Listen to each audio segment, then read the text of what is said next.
Hello students, welcome to Eshwari Thaniksha channel. This is your Eshwari ma'am. Students, in this video we are going to learn about reduction, that is particularly catalytic hydrogenation. So students, first let us understand what is the meaning of reduction.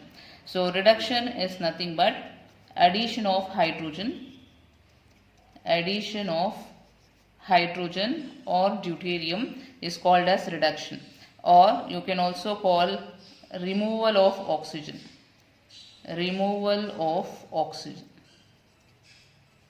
And also there is one more definition, that is decrease in oxidation state, but we are going to use only this statement, that is addition of hydrogen or deuterium is called as reduction. So reduction we are going to see particularly catalytic hydrogenation. So what is catalytic hydrogenation? So catalytic hydrogenation is nothing but reduction of organic compound by using catalyst in the presence of hydrogen. We are going to pass hydrogen in the presence of a catalyst, it will be reduced. So suppose for example, so I'll take alkene. So C double bond C. So I have taken alkene. So this is alkene. We are going to pass hydrogen gas in the presence of catalyst. So pass hydrogen gas in the presence of catalyst. So we are going to pass hydrogen gas in the presence of catalyst.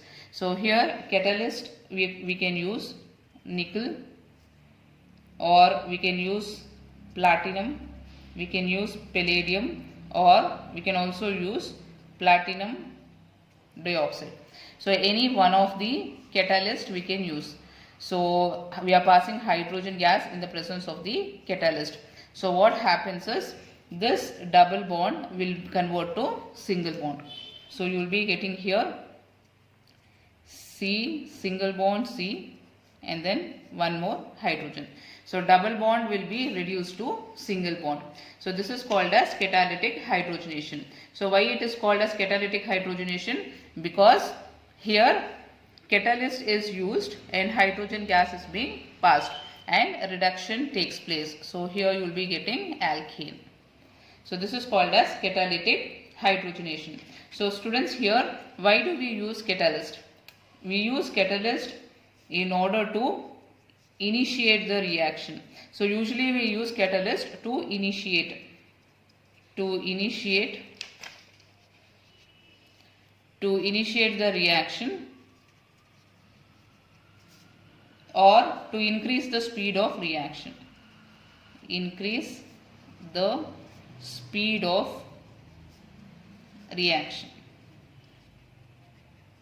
So this is why we are using. And students, you know that during the reaction they are not consumed. Catalyst will not be consumed during the reaction. So they will be present as it is at the end of the reaction. And students, here why do we use this catalyst? What is the purpose of this using catalyst is, suppose if I take nickel catalyst. So Ni. So take nickel catalyst.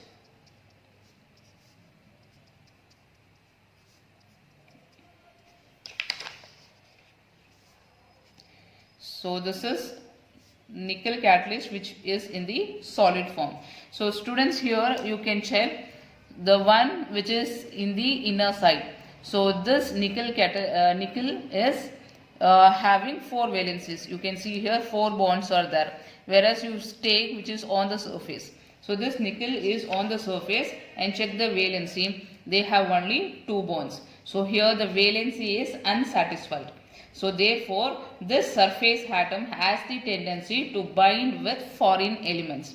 Okay, so that is why we use here nickel catalyst. So what happens is nickel catalyst what we have taken in the solid form. Now if you add organic molecule, that is alkene, it will get attached to this nickel, because nickel here on the surface is has unsatisfied valency. Therefore if you add any foreign particle, that is here double bond, so here this will get attached to nickel. So here attaching we call it as adsorption. So what is adsorption? So adsorption is a surface phenomenon where this organic molecule which is being added gets attached to the surface of the nickel catalyst. So that is why we are adding here nickel catalyst. So nickel catalyst will provide surface area for the attachment of this organic molecule. So let us see the mechanism exactly how it happens. So we are taking here alkene. So this is alkene.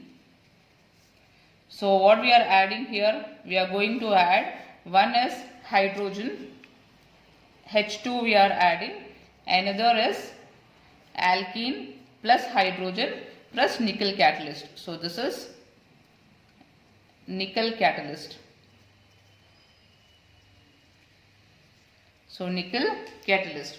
So here students, alkene will be in the gaseous form and nickel catalyst will be in the solid form. So now what will happen is, so this is the nickel catalyst, and now you can see here alkene will get attached to the surface of the nickel. So C, single bond C, and using a bond, covalent bond, it forms covalent bond with that of the nickel catalyst. And now what happens is, the hydrogen what we have passed here, so comes here, and then H and H.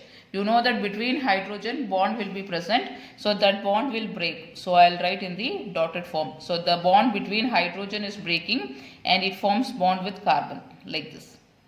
So this is formation of the bond and this is breaking of the bond. And students, here you can see between 4 atoms there is formation of the bond as well as breaking of the bond. So this is called as 4-membered cyclic transition state. So this is called as 4-membered cyclic transition state. So this is called as 4-membered cyclic transition state. So next step what happens is, so here this bond forms bond with the hydrogen. So this bond will disappear and a bond will be formed between carbon and hydrogen, carbon and hydrogen. So as a result what you will get here is CH, CH, then bond. So CH, CH, and then this bonds. So finally you can see here alkane is formed. So students, here this is syn addition. So here this 4-membered cyclic transition state, here this we call it as syn addition of hydrogen. So what is syn addition?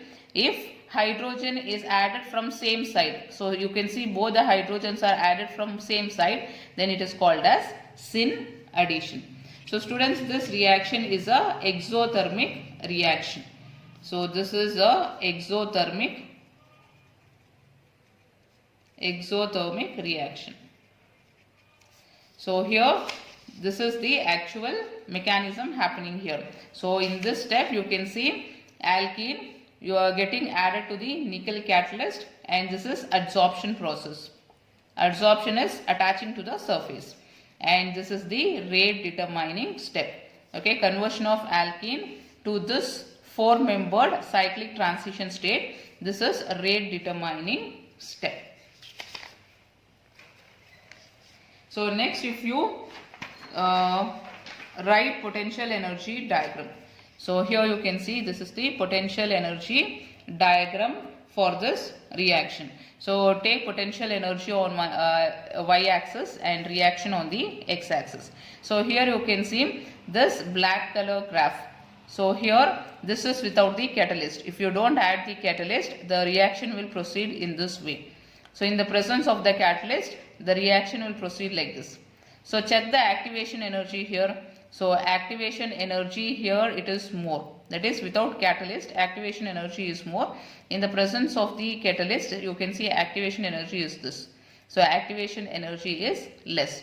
So what is catalyst doing here? Catalyst is reducing activation energy. Therefore, the rate of the reaction will increase. So now we'll take some examples and find the product in the presence of the nickel catalyst.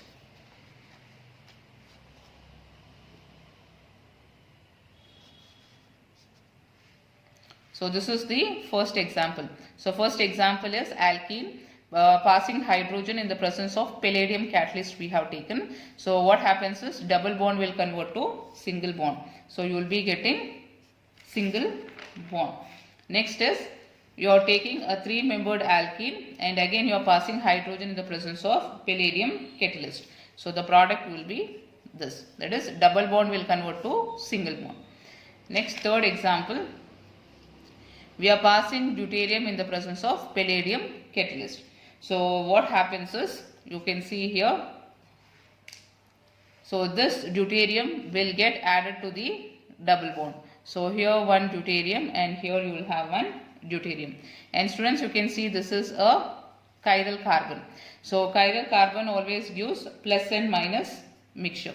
So here you will be getting plus and minus racemic mixture.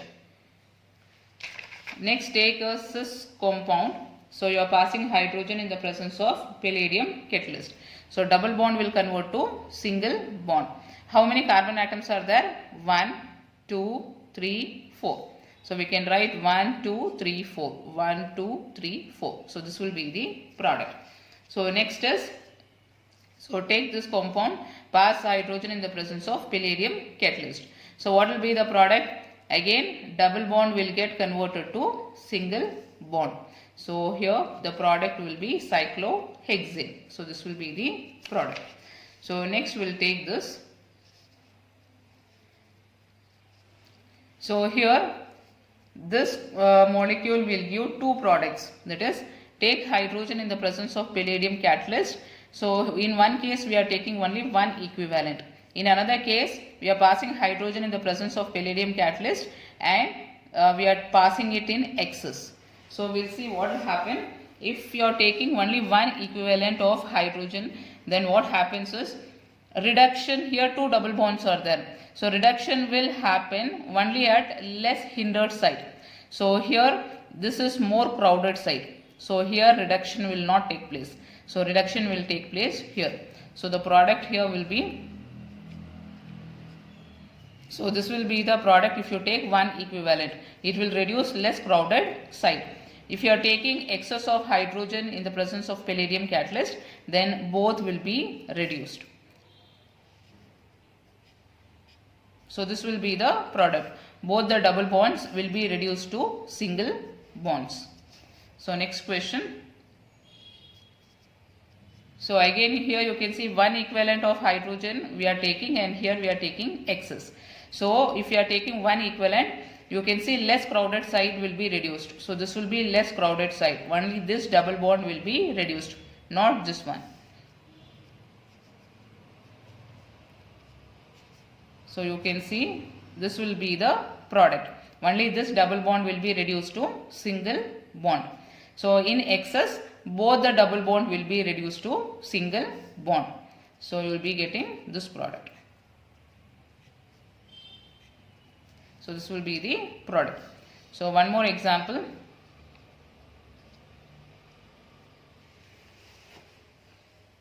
So here you can take, you have taken a molecule. So again one equivalent of hydrogen in the presence of palladium catalyst. So here less hindered side is this, less crowded side. So this double bond will be converted to single bond. So here, so this will be the product. So when you are taking it in excess, both the double bonds will be reduced. So this will be the product when you are passing excess of hydrogen in the presence of palladium catalyst.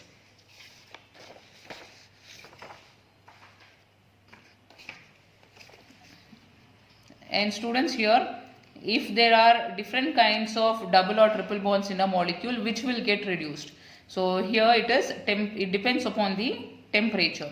So see here, C double bond O Cl, triple bond, single bond. So this will get reduced at the temperature between 10 to 30 degrees Celsius. So temperature this much should be maintained, only then this double and triple bonds will get reduced.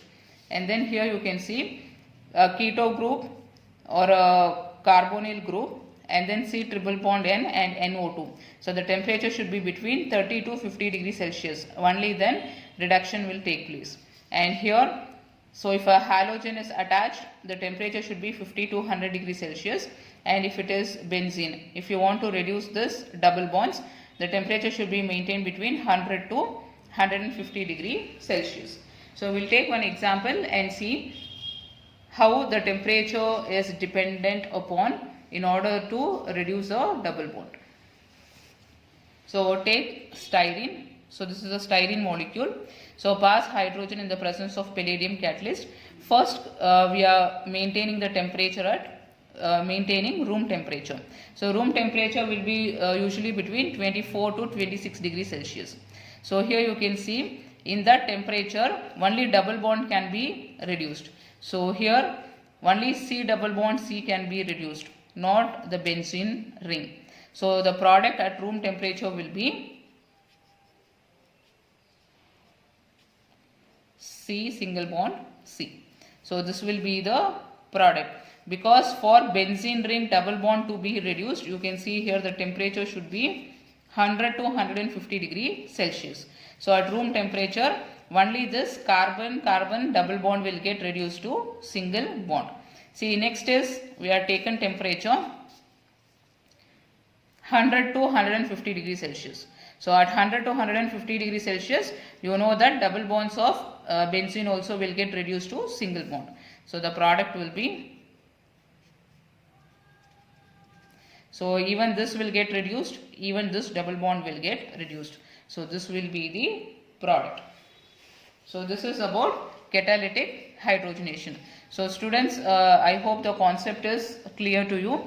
So still if you have any queries regarding this concept, you can write in the comment box. I'll meet you in the next video, students. Bye-bye.